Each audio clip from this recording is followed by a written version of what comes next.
நம் தியானத்துக்காக எடுத்துக்கொள்ளப்பட்ட வேத பகுதி 2 தீமோத்தேயு 2ஆம் அதிகாரம் 13வது வசனத்தை நாம் இப்போ தியானிக்க போகிறோம். 2 தீமோத்தேயு 2ஆம் அதிகாரம் 13ஆம் வசனத்திலே சொல்லப்பட்ட வேத பகுதியை இப்பொழுது நாம் வாசிக்கலாம். நாம் உண்மை இல்லாதவர்களாயிருந்தாலும் அவர் உண்மையுள்ளவராயிருக்கிறார். அவர் தம்மை தாம் மறுதலிக்க மாட்டார். நாம் உண்மை இல்லாதவர்களாய் இருந்த போதிலும் ஆண்டவராகிய இயேசு கிறிஸ்து உண்மையுள்ளவராகவே இருக்கிறார் என்ற இந்த வார்த்தை குறித்து தான் நாம் இப்போது தியானிக்க போகிறோம். நாம் ஆண்டவரிடம் எப்பொழுது உண்மை இல்லாதவர்களாய் காணப்படுகிறோம் என்று பார்க்கும் பொழுது சில வேளைகளே நமக்கு ஏற்படுகிறதான பலவீன நேரங்களிலும், கடன் பிரச்சனை, போராட்டம், குடும்ப சூழ்நிலைகள், பலவிதமான கஷ்டத்தின் மத்தியிலே நாம் அவர் மேல் வைத்திருக்கும் நம்பிக்கை சற்றே குறைந்து விடுகிறது.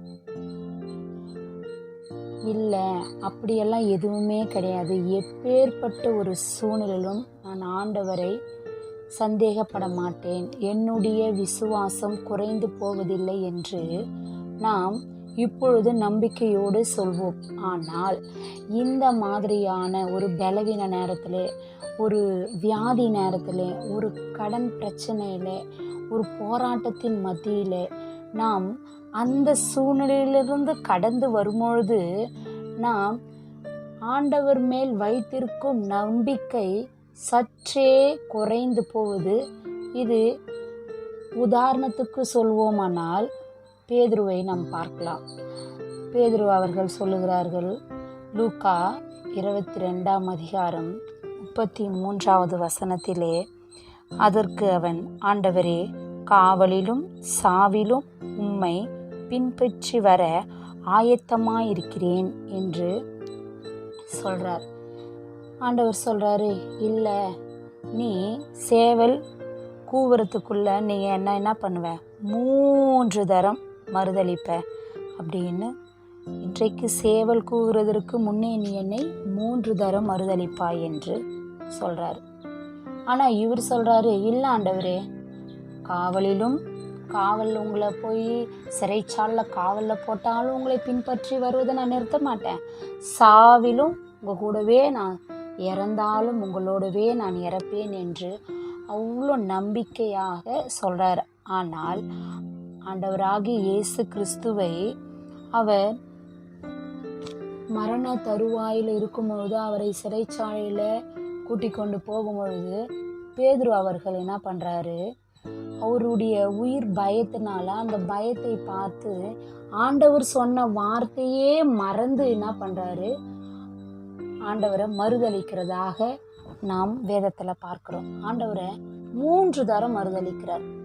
இல்லை, அவர் எனக்கு தெரியவே தெரியாது, அவர் யாருன்னு எனக்கு தெரியவே தெரியாதுன்னு சொல்கிறாரு. ஆனால் அதே பேதுரு அவர்கள் தான் சொல்கிறாரு, இல்லை ஆண்டவரே, காவலிலும் உன்னை பின்பற்றி வருவேன், சாவிலும் உன்னை பின்பற்றி வருவேன் என்று சொன்ன பேதுரு அந்த வினாடி அந்த சூழ்நிலையிலே சற்றே அவர் மேல் வைத்திருக்கிறதான அந்த காரியத்தை முற்றிலுமாக மறுதளிக்கிறதா, யாருன்னே தெரியாதாலும் மறுதளிக்கிற ஒரு நிலை வந்துடுச்சு.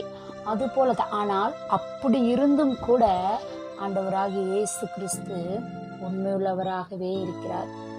நமக்கு கொடுக்கப்பட்ட வாக்குத்தத்தத்தை நிறைவேற்றுவதற்கு அவர் உண்மையுள்ளவராகவே இருக்கிறார். இன்னொருவரை பார்த்தோமானால் யூதாசை அவர்களை பார்க்கும் பொழுது ஆண்டவரோடவே அற்புதத்தை பார்த்தவர், எல்லா காரியங்களிலும் ஆண்டவரோடே இருந்தவர். ஆனால் அவர் அந்த பணத்தின் மேல் ஆசை வைத்து போய் அவரை மொத்தத்தினாலே காட்டி கொடுக்கும் பொழுது அவர் சொல்கிற வார்த்தை, ஆண்டவராகிய அவருக்கு தெரியும், அவர் நம்மளை காட்டி கொடுக்க போகிறாரு, யூதாஸ் நம்மளை காட்டி கொடுக்க போகிறான் என்று இயேசு கிறிஸ்துவுக்கு தெரிந்தும் கூட சிநேகிதனே என்று அழைக்கிறார். மத்தேயு 26ஆம் அதிகாரம் 50வது வசனத்திலே இவ்விதமாய் சொல்லப்படுகிறது. மத்தேயு 26ஆம் அதிகாரம் 50வது வசனம்,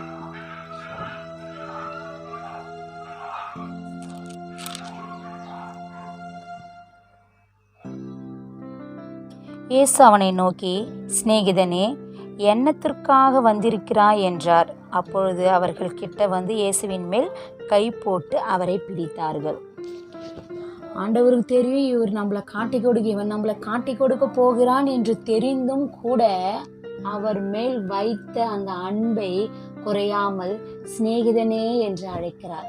நம் பல வேலையிலே ஆண்டவருக்கு விரோதமான பல காரியங்களை செய்கிறோம், மறுதலிக்கிறோம், ஆண்டவருக்கு விரோதமான காரியங்களை செய்கிறோம்.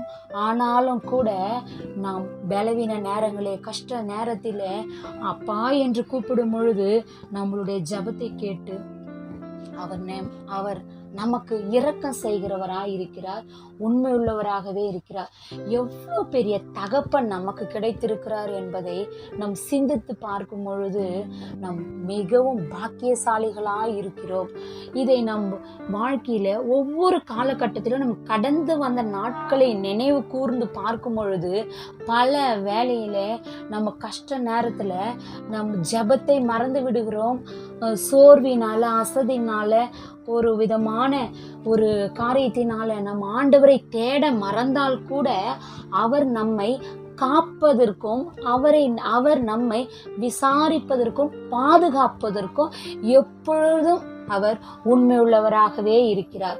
ஏனென்றால் நாம் சில காரியத்தினாலே நாம் அவரை மறந்தாலும் கூட, மறுதலித்தாலும் கூட, சோர்ந்து போனாலும் கூட, அவர் மேல் வைத்திருக்கிற நம்பிக்கை அற்று போன நிலையில் இருந்தால் கூட நாம் அவரை இவ்விதமாய் மறந்தாலும் அவர் எப்பொழுதும் நம்மை மறக்காத ஆண்டவர். அவர் ஒரு வினாடி, ஒரு நிமிடம் நம்மளை மறந்தால் நாம் எந்த நிலைக்கு தள்ளப்படுவோம், நம்மளுடைய சூழ்நிலைகள் எப்படியாய் மாறிவிடுவோம் என்பதை நாம் சிந்தித்து பார்த்தால் மிகவும் பயங்கரமாகவும் பயமாகவும் உள்ளது. ஆண்டவர் நம்மளுடைய வாழ்க்கையில இல்லை என்றால் நமக்கு ஒன்றுமே கிடையாது.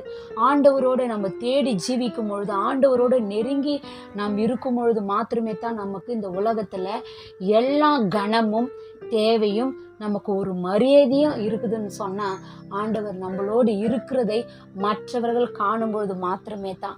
மற்றவர்களெல்லாம் பணத்தின் மேலே, ஒரு காரியத்தின் மேலே, நம்ம மேலே ஒரு கனத்தை அவர்கள் கொடுத்திருந்தாலும் கூட, ஆனால் ஆண்டவர் நம்மை ஆசீர்வதிப்பதை மற்றவர்கள் காணும் பொழுது அவர்களுக்கு நம்மேல் ஒரு கனமும் மரியாதையும் உண்டாவது. ஆண்டவர் நம்மேல் வைத்திருக்கிற ஒரு கிருபையை சொல்லலாம், உண்மைன்னு சொல்லலாம். அடுத்து நிறைய நம்ம பார்த்து கொண்டே போகலாம். இஸ்ரவேல் ஜனங்க ஆபிரகாமுக்கு ஆண்டவர் ஒரு உடன்படிக்கை செய்தார். உன்னுடைய சந்ததிக்கு இந்த தேசத்தை நான் கொடுப்பேன் என்று சொன்னார்.